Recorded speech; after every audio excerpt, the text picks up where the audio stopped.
Hello, I'm David Marler, and I'd like to welcome you to this brief mini lecture on the British country and people. This is for the class Culture and Literature 2.1 at Rotterdam University of Applied Sciences. The objectives of this mini lecture are the following. You'll be able to explain the course setup, and you can describe the differences between the United Kingdom, Great Britain, and the four nations.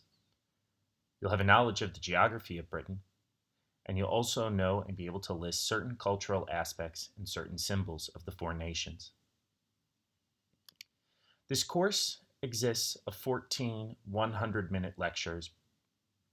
It's for 5 credit points, which means that you're expected to study about 9 hours a week. At the end, you will complete a 90-point exam. For this course, you're going to have the following books, novels, plays, and films. We're going to be using the textbook Britain for Learners of English. You'll be reading the novel Brick Lane by Monica Ali. You'll be reading the play Romeo and Juliet by William Shakespeare. You will also watch the film by Baz Luhrmann. We will also watch the film The King by David Michaud. Now, the course topics that we're going to be covering are identity and geography, and you'll be able to describe the difference between the United Kingdom, Great Britain, and the four nations, the geography, culture, and aspects of these four nations. We're also going to look at history. Here, you will be able to list aspects of the British class system and British identity with regards to religion and politics. You'll also, as a student, be able to describe the four major invasions of Britain, the Roman, Anglo-Saxon, Viking, and Norman invasion, and the effect that these invasions had on the island and the forming of British culture, religion, language, government, and identity. You'll also be able to explain the major developments of the 16th through the 21st centuries, and you'll be able to describe the importance of key certain historical events on British culture and history. We're also going to look at politics and society. You'll have to be able to describe what the most important political parties stand for. You'll be able to name the events that led to Brexit, for instance, and you can explain what the British attitude is towards politics and towards Europe. You'll also be able to describe the difference between the roles of the British Parliament and the British government, and how someone can be an MP or a peer, and how the House of Commons and Lords are organized. You'll also be able to explain major aspects of the British electoral system and compare all of this to the Dutch system. We're also going to look at education. In this aspect, you'll have to be able to describe a number of differences between the Dutch and British educational system, and you'll be able to translate the British educational norms to their Dutch counterparts. As a student, you'll have to know what is currently being debated in British society with regards to education. We'll also look at the monarchy. Here, you'll have to explain the role of the monarchy in present-day British society. You'll also have to be able to list the most prominent members of the royal family and explain their relations to each other. We're going to have a look at Shakespeare, and in this you'll have to be able to analyze and interpret drama and poetry in both written and spoken form by identifying, explicating, and responding to key themes and elements in Shakespearean drama as presented in both written and spoken form. And finally, we're going to have a look at contemporary British literature and film.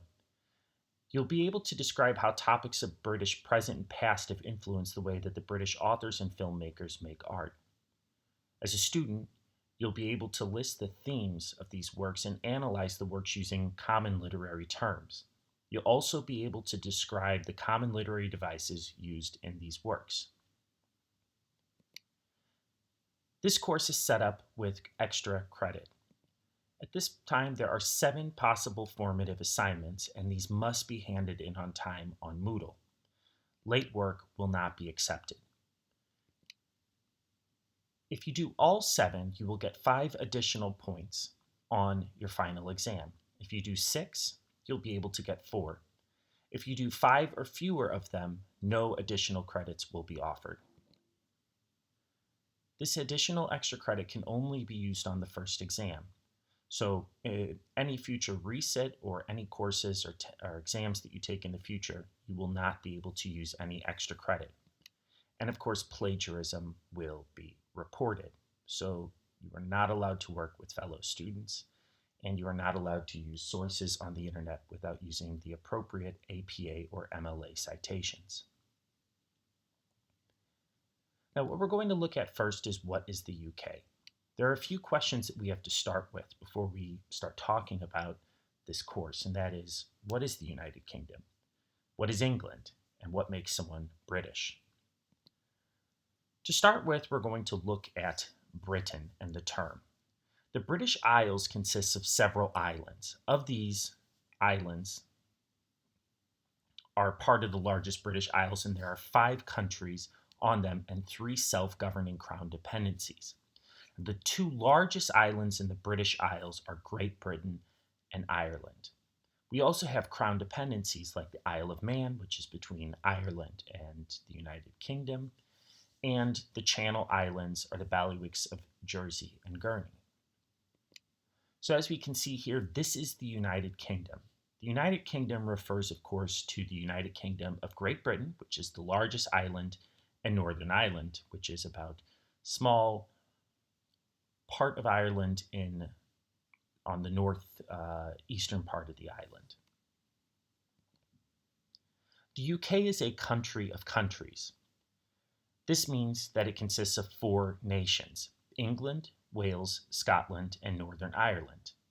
There is a parliament in each of the capitals of the countries, but it's important to note that the English do not have their own English parliament. The Parliament of England is the Parliament of the United Kingdom. If we start looking at the countries, we want to look at a few of the common, almost stereotypes and symbols that represent each country. So the largest of the 4 countries is England. It's by far the largest, with 55.9 million people. A majority of the people who live in the United Kingdom live in England. Some of the symbols that represent England are St. George's Cross, which is the flag of England, the Tudor Rose, which is the symbol of England, and John Bull, who is a national personification of the United Kingdom in general and England in particular, especially in political cartoons and similar graphic works. He's depicted as a kind of stout, middle-aged, country-dwelling, jolly, matter-of-fact man. The next largest country that we have in the United Kingdom is Scotland. With 5.4 million people, it is much smaller than England, and its capital is Edinburgh. You'll often hear the term Caledonia used, which was an earlier Latin term for Scotland. The flag is the flag of St. Andrew, which is the white cross with a blue background. The thistle is the national symbol, and the bagpipes and kilts are seen as a major source of Scottish pride. Wales is our 3rd country. It has its capital in Cardiff and has a population of 3.13 million people. You'll often hear the term Cambria used, which is also a Latin term given to Wales. The national instrument of both Ireland and Wales is the harp, and that can sometimes be confusing. The 4th smallest country in the United Kingdom is Northern Ireland, with only 1.8 million people. Its capital is in Belfast, and you'll often hear the term Hibernia used, which is also Latin.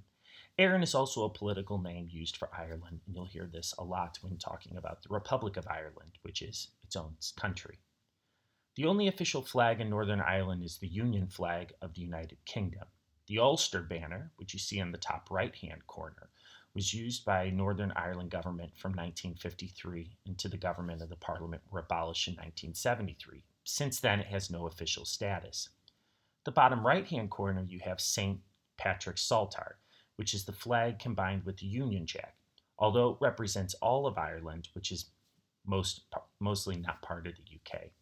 We also have the shamrock, which is a symbol of Ireland as a whole.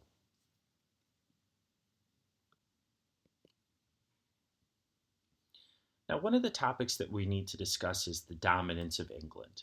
The dominance of England is an aspect of British life that is very evident, especially if you're from Wales, Northern Ireland, or Scotland. Often when we think of the UK, we think of England.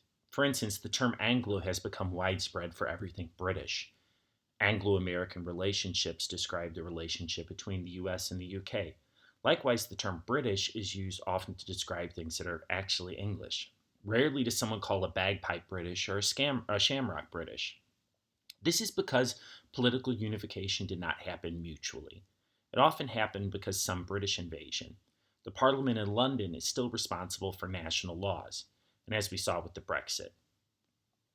And Northern Irish and Scottish majorities were ignored when compared with the English, who overwhelmingly wanted to leave the European Union. That is why it is always a good idea to refer to people from the UK as British until you know exactly where they're from. Another topic that we want to discuss is British exceptionalism. For this course, you're going to be asked to read an article by The Atlantic called The Imperial Myths Behind Brexit. Here they discuss an idea of British exceptionalism. British exceptionalism is much like American exceptionalism. It's the idea that people in a country, for instance in this case the British, believe that their history somehow makes them different. British exceptionalism is often linked to them being an island nation, that somehow they're not really European, that they're different, and that their destiny is not linked to the other countries around them. British exceptionalism played a large role in the Brexit, so please read the article and debate it with your fellow students.